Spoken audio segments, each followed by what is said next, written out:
주님의 이름으로 사랑하고 축복합니다. 오늘 어느덧 또 이제 주말을 맞이하는 또 금요일이 되었습니다. 주님이 동행하시고 한 주를 잘 마무리하고 금요 기도회 가운데도 은혜로운 응답을 체험할 수 있기를 간절히 축복합니다. 오늘 다니엘서 함께 본 7장 15절에서 28절의 말씀을 통해서 패배처럼 보일 때를 한번 생각해 보기 원합니다. 오늘 우리가 지면은 싫지만 그 지는 것이 의미가 있을 때가 있고 또 그 이유를 기대하게 될 때가 있습니다. 늘 이기기만 하면은 오히려 성장하지 못한다고 하더라고요. 그래서 패배를 경험하면서 지면서 사람은 성장하는 것도 사실이고 우리도 경험해 보았을 줄 믿습니다. 오늘 보니까 환상에 대한 해석이라고 7장 15절에 나와 있습니다. 앞에 다니엘이 그 환상을 보았는데 그때 보니까 번민을 하게 됩니다. 오늘 15절에 머릿속에 환상이 나를 번민하게 한지라. 괴롭고 고통스러웠던 것 같습니다. 그 환상이 너무 무거웠던 것 같아요. 큰 근심과 범인을 느끼고 그 환상을 보고 해석했던 사람임에도 불구하고 이번에는 본인이 두려운 현실을 맞아들입니다. 무서웠다고 오늘도 보니까 이것을 보면서 이 환상을 보면서 너무 무서워서 두려워서 이제 번민하게 됩니다. 그런데 그 두려움과 괴로움을 가지고 그냥 주저앉는 것이 아니고 그치는 것이 아니고 보니까 곁에 있는 자 16절에 보니까 진상을 물었다라고 말합니다. 그 곁에 있는 자는 세번역 성경으로는 천사로 번역이 돼요. 그에게 이렇게 말해요. 모든 일을 두고 참 뜻을 물었다. 그랬더니 그 천사가 해석해 주었다. 이렇게 말을 합니다. 맞는 것 같아요. 오늘 우리가 하나님께서 허락해 주신 비전을 가지고 있다 보면은 그냥 나 혼자 괴로워서 낙심하며 감당하는 것을 홀로 끝내는 것이 아니라 기도하면서 하나님에게 순간순간 묻고 능력도 구하고 해석도 말씀 안에서 구해야 되는 것이다라는 것입니다. 그때 길이 열리는 것이죠. 우리도 살면서 겪는 문제들이 많이 있어요. 여러 소문도 있고 위협도 있고 정말 나하고 상관없는 일인데 상관이 되어서 어려울 때도 많이 있지 않습니까? 그때 우리는 하나님을 찾고 물어야 됩니다. 그럴 때 하나님이 우리에게 답을 주실 줄 믿습니다.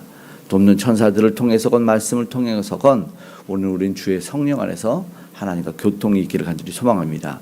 그때 그 자체가 그냥 결과를 떠나서 아니면 이전 상황들을 떠나서 그 자체가 너무 소중한 것을 느낄 때가 있어요. 왜냐하면 하나님이 나와 지금도 함께 하시는구나. 그래서 문제보다 크신 하나님을 그때 우리가 발견하게 됩니다.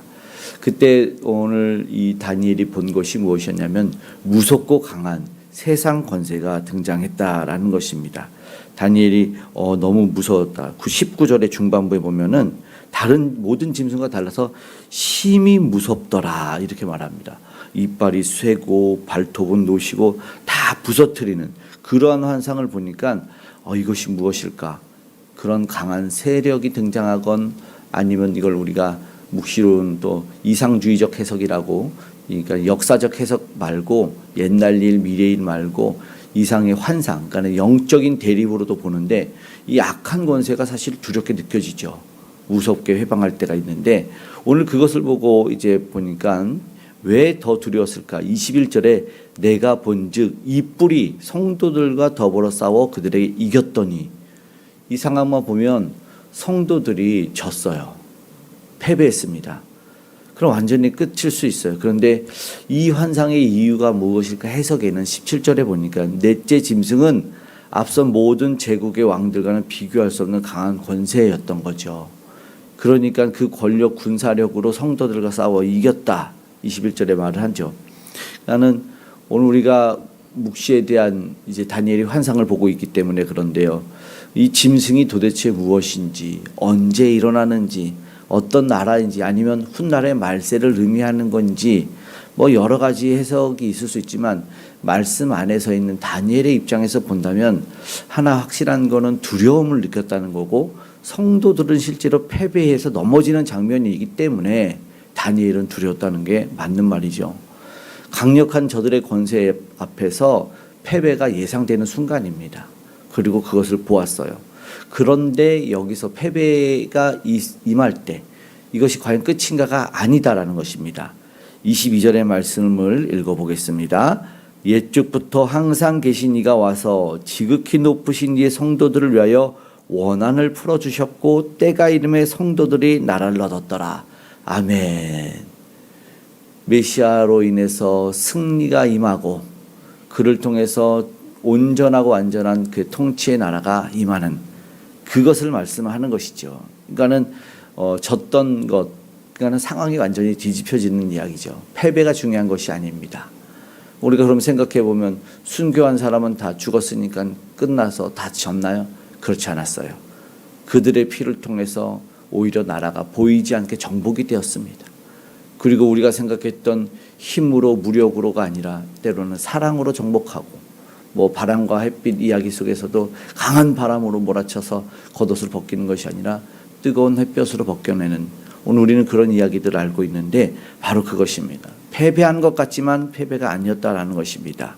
끝이 아니다라는 것이죠. 때가 이르는 과정이죠. 이 과정, 낙심하지 말아야 된다는 것을 오늘 우리에게 말씀하시는 것입니다. 더욱 붙잡고 주님을 믿으며 소망하기에 이 과정을 겪는 것이겠죠.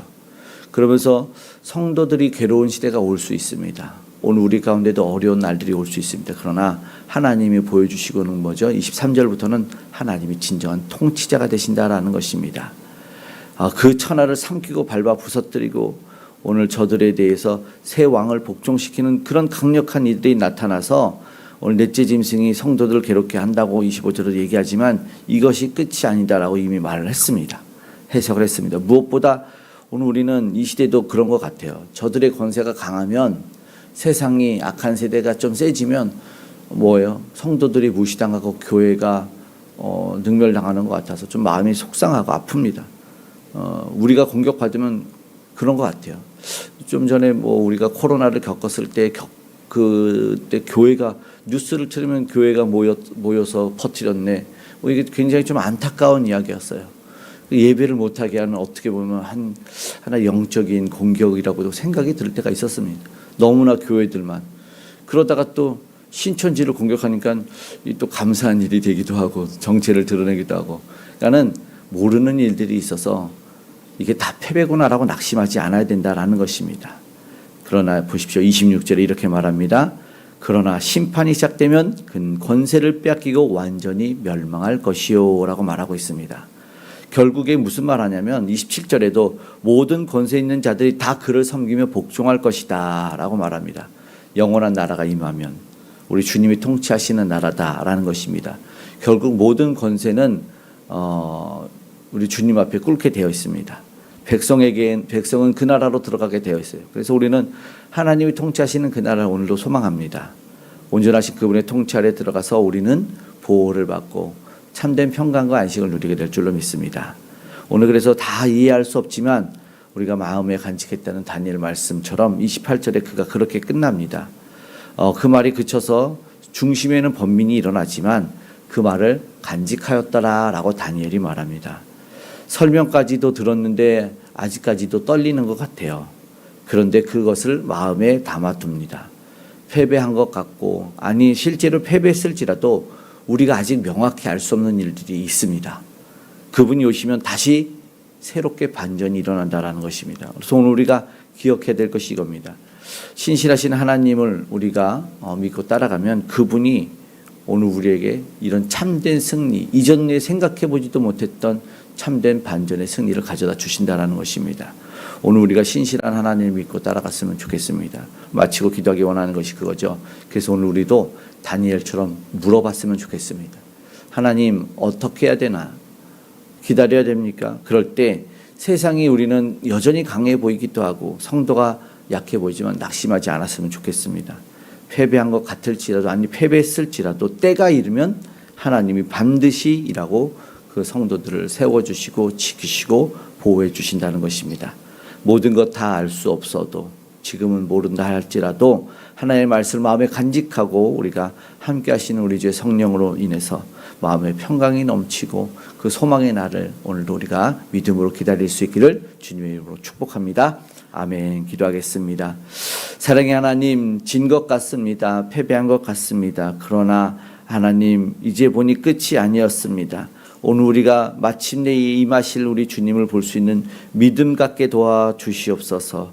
하나님에게 뜻을 묻고 오늘 말씀을 간직하며 살아가며 소망 가운데 오늘을 이기게 도와주시옵소서. 사랑의 하나님께서 아직도 주님 몰라서 헤매이며 방황하며 아버지 자신의 힘으로 무언가 해보려고 총칼을 든 이들의 그 모든 것이 내려질 수 있도록 화해가 임하고 평화가 임할 수 있도록 아버지 하나님 임하여 주시옵소서.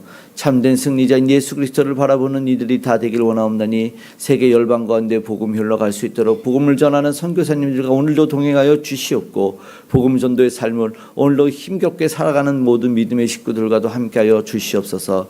오늘도 우리의 구주 되시는 예수께서 참된 은혜와 평강을 우리 모두에게 더하여 주시길 원합니다.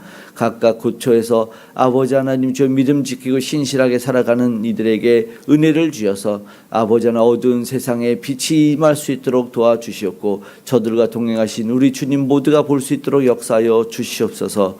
북녘에도 하나님의 놀라운 은혜의 빛 복음의 빛이 들어가길 원합니다. 그래서 속히 복음의 통일이 임하길 간절히 원합니다. 위정자들도 하나님을 경외하며 다스릴 수 있도록 도와주시옵고 정치 경제 사회 문화에 하나님의 개입을 허락하여 주시옵소서. 오늘도 특별히 연약한 심령 가운데 홀로 있는 것 같은 이들 가운데 하나님 함께하여 주시고 찾아가 주시길 원합니다. 모든 아픔과 슬픔이 닦여지게 하시고 질병과 암덩어리 떠나가는 역사를 경험케 하여 주시고 강건케 하여 주시옵소서. 오늘 우리가 적은 믿음입니다. 주님 도우셔서 우리의 믿음이 자라날 수 있도록 아버지 오늘도 주님 바라보며 기쁨과 평강을 누릴 수 있도록 모든 삶에 이해되지 않을지라도 승리를 기다릴 수 있는 우리 될 수 있도록 도와주시옵고 모든 가정과 일터의 산업 현장에서 안전으로 지켜 보호하시고 또한 동행하여 주시옵소서.